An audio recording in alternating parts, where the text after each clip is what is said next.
Mondial Audio, les podcasts du Mondial de la mobilité.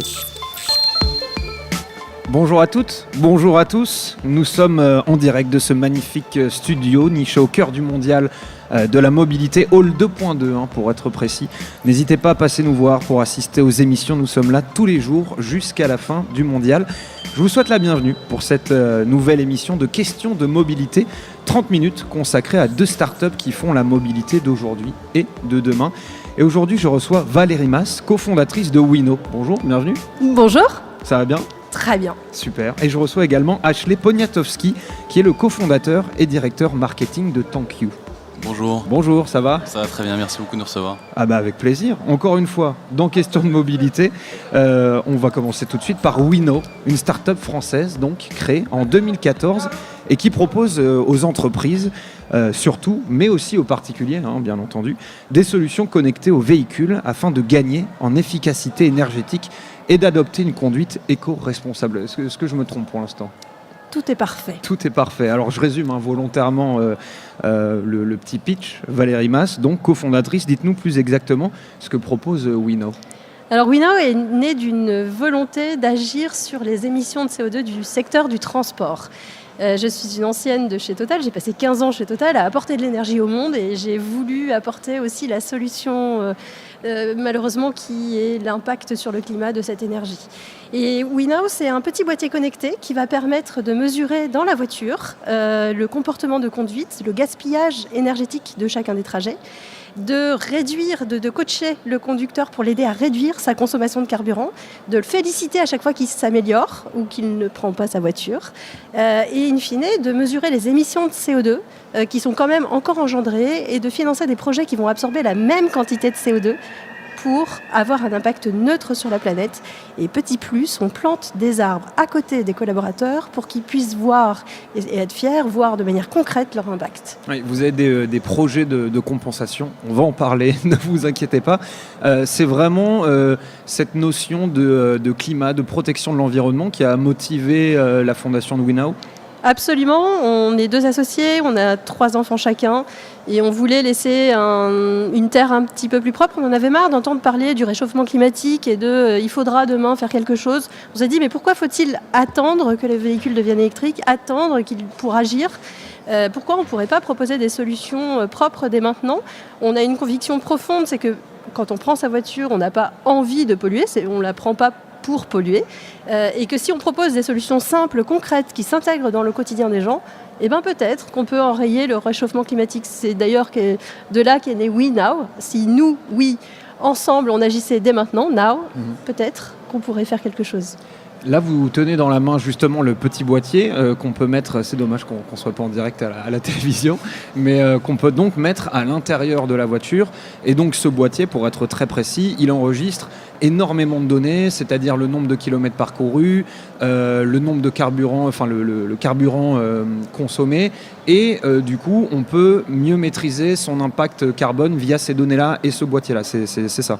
Exactement. Alors, il mesure beaucoup plus de données que ça. Dès qu'on peut recueillir, par exemple, la température du moteur, l'injection carburant, on recueille le maximum de données qui nous permettent de nourrir les algorithmes qui ont été développés pour détecter quand est-ce que vous gaspillez du carburant. Parce qu'il y a certains gestes qui ne sont pas efficaces quand vous prenez votre voiture. C'est une machine. Donc, il y a forcément un optimum énergétique. Et juste, l'idée, c'est de pouvoir détecter quels sont ces comportements qui sont récurrents dans votre conduite, qui vous permettraient, si vous les améliorez, de réduire votre consommation de carburant de manière durable. Alors vous l'avez dit, il y a énormément de données. J'ai une question que j'avais préparée un petit peu, c'est un peu la question poil à gratter. C'est justement ce côté, comme vous proposez Wino surtout à des entreprises qui ont des flottes de véhicules et que vous proposez donc à ces chefs d'entreprise d'équiper leurs véhicules de ce petit boîtier qui donc fournit énormément de données sur le véhicule. Est-ce que vous avez parfois des retours de directeurs de ces entreprises-là ou qui font remonter des demandes d'employés qui se plaignent du fait que ça puisse être vu comme une sorte de flicage, pour parler vulgairement, pardonnez-moi le terme. C'est une très très bonne question. C'est effectivement la première question qui nous est posée quand on arrive en entreprise. C'est très bien, mais moi je vais être suivi par mon entreprise. Alors pour répondre à ces point-là, d'abord, on n'a pas mis de géolocalisation par défaut. Donc, on ne suit pas le tracé d'une personne, sauf si il y a consentement. Et dans ce cas-là, on va déclencher quelque chose, mais par défaut, il n'y en a pas. Ensuite, les données sont anonymisées pour l'entreprise. Donc, les entreprises voient les véhicules, mais elles ont des numéros et elles ne savent pas associer le véhicule et le conducteur. Et puis, le dernier point, c'est qu'en fait, on travaille énormément sur la motivation climat des collaborateurs. Donc, quand on lance son entreprise, on va aller expliquer à l'ensemble des collaborateurs à qui on va équiper de ce boîtier. On va leur expliquer quel est l'enjeu climat, comment ils peuvent réduire, quel est l'impact du transport. Je ne sais pas si vous savez, mais 1 km, c'est à peu près une montgolfière d'air saturé en CO2 pendant 100 ans. Voilà, quand on commence à réfléchir à ça, et un trajet Bordeaux-Paris, c'est 3 tours Montparnasse d'air saturé en CO2 au niveau de 2 degrés pendant 100 ans. Donc on commence à se dire, oui, il y a un impact énorme derrière. Et l'idée, c'est justement d'engager chacun et de leur faire penser plutôt à leur fierté d'agir, de planter des arbres, d'agir pour la planète, d'agir pour leurs enfants, plutôt que réduire le carburant pour la boîte ou être fliqué par la boîte. Est-ce que du coup, c'est pas un peu contraignant de devoir, quand on pitch Wina à un chef d'entreprise, de devoir d'abord commencer par ça, lui expliquer que non, c'est pas du tout un flicage, et que ça passe justement avant le côté protection de l'environnement et du climat de votre start-up? Alors, dans les faits, quand on rencontre le directeur RSE ou le gestionnaire de flotte, il comprend bien l'intérêt. Donc c'est une question qui arrive plutôt en deuxième rideau. D'accord. Quand ils vont devoir aller présenter aux représentants du personnel le dispositif. Mais globalement, en fait, aujourd'hui, on a équipé un certain nombre de grands groupes et on a passé ces instances de représentants du personnel sans aucun problème. Ok, ça marche. Vous proposez également une sorte de service de coaching via votre boîtier où, je résume, vous allez pouvoir nous dire exactement, mais le chef d'entreprise peut féliciter, récompenser l'un de ses employés s'il a eu une conduite éco-responsable. Est-ce que vous pouvez nous en dire plus ? Oui, alors on a conçu tout un programme en fait, d'éco-conduite qui est une formation agréée digitale à l'éco-conduite qui permet à la fois à la fin de chaque trajet de coacher de manière très précise sur le trajet, derrière sur les comportements qu'il va falloir qu'ils améliorent, de les récompenser au fur et à mesure, donc ils gagnent des badges et ils gagnent et puis il y a un ranking. Comme à l'école. Comme à l'école. Ils sont aussi classés, donc on peut avoir des classements individuels, on peut avoir des classements par entité, donc après en fonction de l'entreprise on ajuste. Et ce qui est super intéressant, c'est qu'on organise aussi un certain nombre de mails qu'ils vont recevoir régulièrement avec des informations très différentes. Ça peut être le nombre de petits trajets, de petits kilométrages qu'ils ont fait, qu'ils auraient pu marcher, ou des flottes équivalentes ou des gens qui conduisent des voitures équivalentes et qui ont peut-être des comportements différents, donc pouvoir se mesurer à ces personnes-là.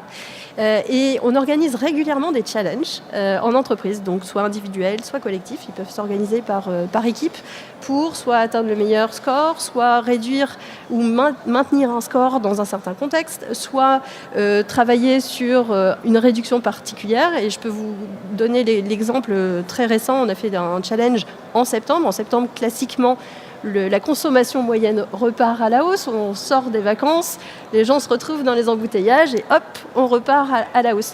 Et on a réussi à diminuer à moins 10% par rapport à la consommation du mois d'avril, donc on est déjà en dessous d'un mois classique, rien que grâce à un challenge.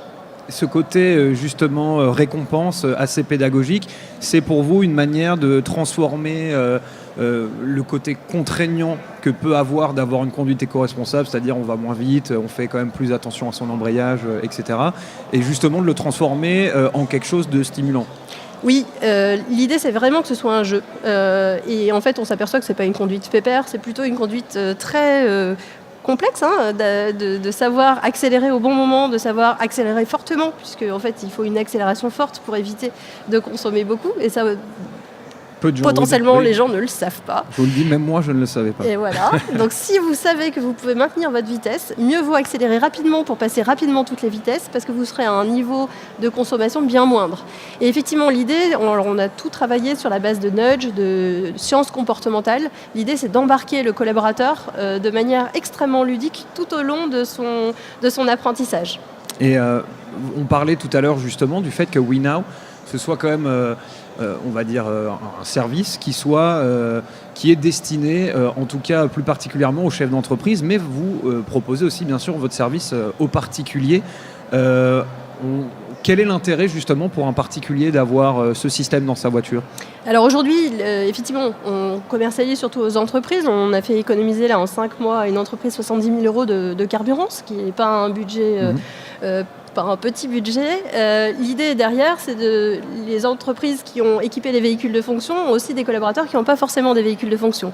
Et ils ont des plans de mobilité à faire. Et souvent, leurs collaborateurs disent moi aussi, est-ce que je peux bénéficier d'une aide pour réduire mon budget carburant ? Puisque un budget carburant coûte cher. Et si on peut économiser 400 euros sur l'année, c'est extrêmement important. Et on le gamifie encore plus en disant vous plantez chaque mois des arbres et vous en plantez d'autant plus que vous faites des économies ou que vous vous améliorez ou vous utilisez moins votre voiture. L'idée, c'est vraiment d'avoir cet impact positif. Oui, c'est important de dire que WeNow permet de connaître exactement son bilan carbone lié à sa conduite, mais surtout du coup de faire des économies de carburant en adoptant une conduite éco-responsable. Exactement. Et l'enjeu en fait qu'on a auprès des entreprises, c'est qu'on dit on s'engage à avoir une conduite neutre en coût. Un service neutre en coût, c'est-à-dire que les économies de carburant à minima vont rembourser l'ensemble du service et l'idée c'est d'aller chercher de la rentabilité. Et il y a quelque chose qui est très intéressant dans WeNow, c'est que vous établissez donc un bilan carbone de la flotte de l'entreprise ou du particulier et en fait grâce à cette donnée vous proposez à vos entreprises, donc à vos clients de contrebalancer l'émission de CO2 émise via des investissements dans plusieurs projets labellisés. Donc il y a, je vois, la protection de la forêt au Zimbabwe, de la forêt de Rimbaraya en Indonésie. Il y a des projets d'eau au Kenya. Parlez-nous justement de ces projets dans lesquels vous investissez. En fait, l'idée, c'est vraiment d'avoir un impact neutre sur la planète. Le CO2, c'est quelque chose qui est totalement inodore et invisible et qui va se répandre un peu partout quand vous l'émettez. L'impact qu'il a, c'est un gaz à effet de serre, donc il va augmenter la couche qui empêche les rayons du soleil de repartir vers le soleil, justement, et donc qui augmente ce réchauffement climatique. Si vous savez dire combien vous avez émis et si vous savez retirer la même quantité de CO2, vous avez un impact neutre sur ce réchauffement. D'ailleurs, l'AIE a dit assez récemment que malgré toutes les politiques de réduction qu'on est en train de mettre en place, il faudra encore retirer 9 milliards de tonnes de CO2 pour éviter le réchauffement climatique à hauteur de 2 degrés. Oui, parce que la planète a un taux de CO2 qu'il lui est possible d'absorber annuellement qui est infime. Oui, alors je ne sais pas si vous savez, mais un Français émet 10 tonnes de CO2 chaque année et la Terre peut en absorber entre 1,5 et 1,7 tonnes par année. Donc c'est énorme la différence. Comment vous avez choisi ces projets ? Comment ça se passe là-bas ? Est-ce que vous allez parfois là-bas ou c'est simplement un investissement à longue distance ? Comment ça marche ? Alors comment ça marche ? On a noué un partenariat avec l'ONU, les Nations Unies, qui ont une action justement sur ces projets de transition énergétique dans les pays. Et l'idée, c'est d'avoir des projets qui sont hautement labellisés, qui permettent de réduire le CO2, mais qui a aussi des co-bénéfices pour les populations locales. Je peux vous donner un exemple. On produit des cuiseurs améliorés dans certaines zones d'Afrique. Ces cuiseurs permettent d'utiliser moins de bois, donc d'aller moins déforester la forêt, de permettre aux femmes de gagner du temps, puisque c'est elles en général qui font les allers-retours, ont un bénéfice santé puisqu'il y a moins de particules dans la case au quotidien, et ça crée un business local puisque c'est produit localement et donc ça génère des infrastructures locales. Donc ça a un bénéfice local et ça a un bénéfice de retirer le CO2. Donc on est labellisé d'ailleurs ONU, on est une des seules entreprises en France labellisée champion de la démarche climat des Nations Unies. Donc on en est très fiers. Simplement, rapidement, quel est le futur de WeNow, vos futures échéances ? Nos futures échéances, on est en pleine croissance en ce moment. On est aujourd'hui sur le marché français, mais demain sur le marché international. On a déjà retiré 1 million de litres, on a évité d'émettre 1 million de litres de carburant L'idée, c'est demain d'équiper l'ensemble des véhicules pour pouvoir résoudre ce problème de la planète et peut-être encore demain aller vers le chauffage, vers la consommation, etc. Merci beaucoup Valérie Mas. Merci beaucoup. Vous restez avec nous. Je rappelle que vous êtes la cofondatrice de WeNow. Question de mobilité, ça continue.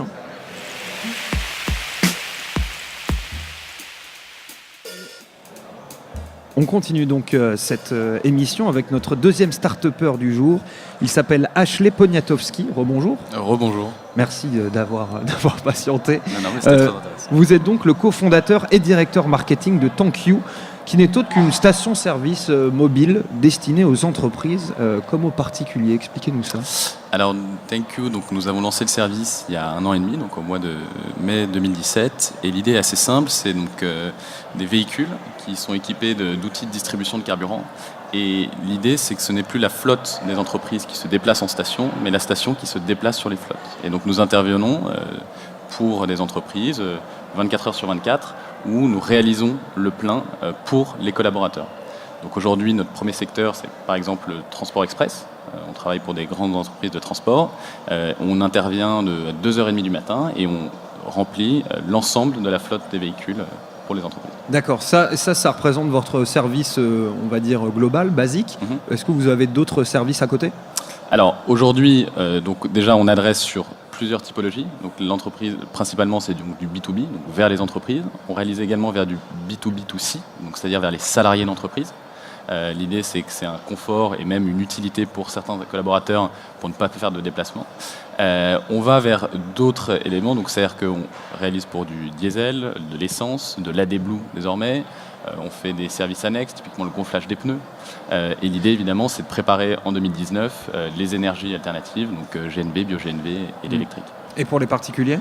Et alors pour les particuliers, on livre aujourd'hui, ça représente un peu moins de 5% de notre chiffre d'affaires. On le fait dans la région de Lille versus le B2B, c'est toute région lilloise, et dans l'ouest parisien, sur entre grosso modo le 17e arrondissement jusqu'à Versailles. Donc pour que ce soit très clair, moi par exemple en tant que particulier, je me connecte sur votre site, je dis ma voiture est garée à tel endroit, je laisse le compartiment pour remplir l'essence ouvert, je ne connais pas exactement le terme. Ouais. J'ai eu mon permis il y a 4 mois. Donc trappe essence. Le mot qu'on cherche, c'est trappe essence. Exactement, trappe essence, merci.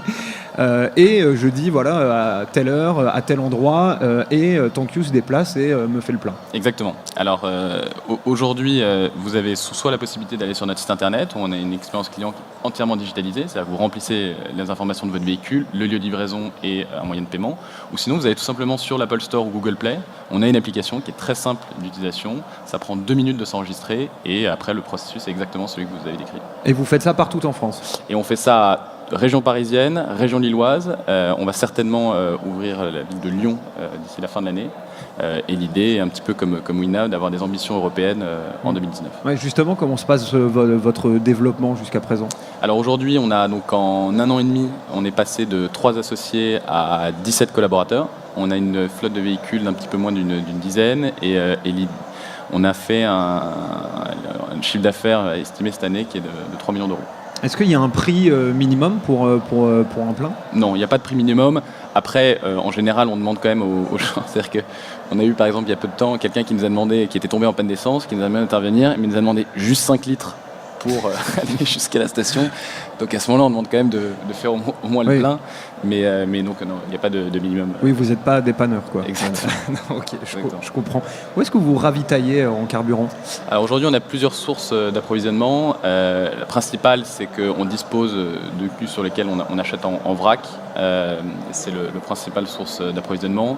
On va un petit peu en station et l'idée est à court terme d'aller nous-mêmes en dépôt, donc disposer pour ça de camions citernes. Je suppose que vous, du coup, vous avez un prix de grossiste, on peut dire ça comme ça ? Oui, exactement. La principale source du modèle économique de ThankYou, c'est la différence entre le prix d'achat et le prix de vente.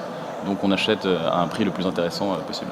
Ok. Et pour justement les personnes qui utilisent ThankYou, est-ce qu'ils ont un prix, on va dire, concurrentiel par rapport aux stations-service classiques ? Alors en fait, Il y a un peu deux réponses à votre question, parce que évidemment que plus le volume va être important, plus le prix va être intéressant. Ouais, c'est dégressif, c'est ça? Exactement. Okay. Mais un peu à l'image de l'entreprise que WeNow, l'idée c'est de faire baisser la consommation de carburant. Aujourd'hui, on a réussi à prouver que dans des grosses entreprises, que ce soit la collecte de déchets ou le transport express, là, on fait baisser en moyenne la consommation de 3% de carburant par entreprise. Comment on fait? On fait de deux manières. Déjà, le premier élément, c'est l'absence de déplacement en station. Et le deuxième élément assez fort, c'est la fraude. Donc aujourd'hui, la fraude au carburant, surtout avec des prix à la pompe qui sont de plus en plus chers, font qu'en fait, on remarque que soit parce que c'est sur des zones où il y a beaucoup de vols, soit parce que on a des salariés qui... Voilà. Donc c'est un double impact économique pour l'entreprise qui est assez important. Alors je vais chercher volontairement la petite bête, ne m'en voulez pas. C'est pour que nos auditeurs comprennent bien en fait l'offre que vous proposez, mais moi généralement je prends mon essence au cours d'un trajet quoi, que je suis en train déjà d'effectuer. Donc est-ce que vous connaissez justement le nombre de kilomètres aujourd'hui que doit en moyenne parcourir quelqu'un pour aller à la station essence alors que c'est pas sur son trajet, qu'il doit faire un détour? Alors c'est très différenciant. Je serais incapable de dire une moyenne, par contre, kilométrique. Par contre, je peux vous donner un impact de temps.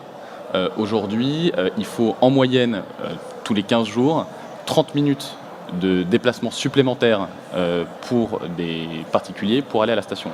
L'idée, c'est que c'est un temps qui va être de plus en plus fort, puisque comme vous le savez, il y a de moins en moins de points de vente. Il y a 3 stations sur 4 en France qui ont fermé en 20 ans. C'est un mouvement qui s'accélère dans les milieux urbains. Et donc, de toute façon, il va être de plus en plus compliqué d'avoir accès à un point de vente d'essence.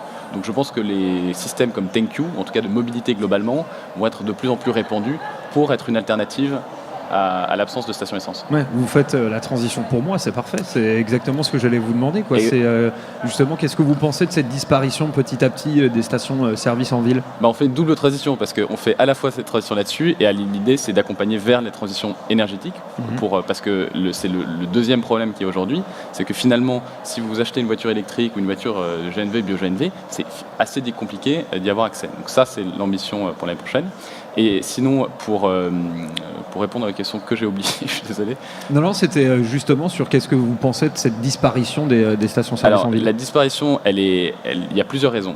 La première, c'est du fait que justement les bailleurs ont des coûts de dépollution qui sont très très importants, que vous avez une rigidification de toute cette réglementation autour des cuves souterraines, etc., qui est initiée par le Parlement européen. Par exemple, une règle qui va arriver en 2019, c'est que vous ne pourrez plus avoir de cuve à moins de 11 mètres d'une habitation. Donc, je vous invite à regarder les stations essence à moins de 11 mètres d'une habitation dans les villes. C'est quasi systématique. Donc ça va être de plus en plus compliqué. Et en plus de ça, on va vers des énergies de plus en plus vertes. Et donc en fait, on a une inadaptation entre ce qu'offrent aujourd'hui les points de vente et ce qui devront être la manière dont ils devront être équipés demain. Mais c'est comme ça que vous avez trouvé l'idée de ThankYou. Un jour, vous étiez dans votre voiture et puis vous cherchiez une station essence, vous étiez en train de râler et vous avez dit non mais il faut que je fasse quelque chose. Non, alors rendons à César ce qui est à César. C'est mon associé Antoine Roussel qui a eu l'idée initiale. Et en fait, le constat était assez simple, c'est qu'il s'est dit j'utilise mon véhicule est inutilisé plus de 9 heures par jour. Et pourtant, je dois faire un détour de presque une demi-heure pour aller en station. Et donc, justement, il s'était dit, qu'est-ce qu'on peut apporter au-delà du lavage, au-delà de tous les mécaniciens qui viennent sur place, etc. Ce qui manque, c'est l'essence. On ne peut pas se faire livrer l'essence. C'est comme ça qu'on a initié cette aventure. Vous revendiquez, en tout cas sur votre site internet, un côté vraiment très humain. C'est-à-dire que on a l'impression que vous êtes un peu nostalgique de cette image qu'on avait avant, on s'arrêtait, puis on discutait avec le pompiste, le temps qu'il nous fasse le plein, etc.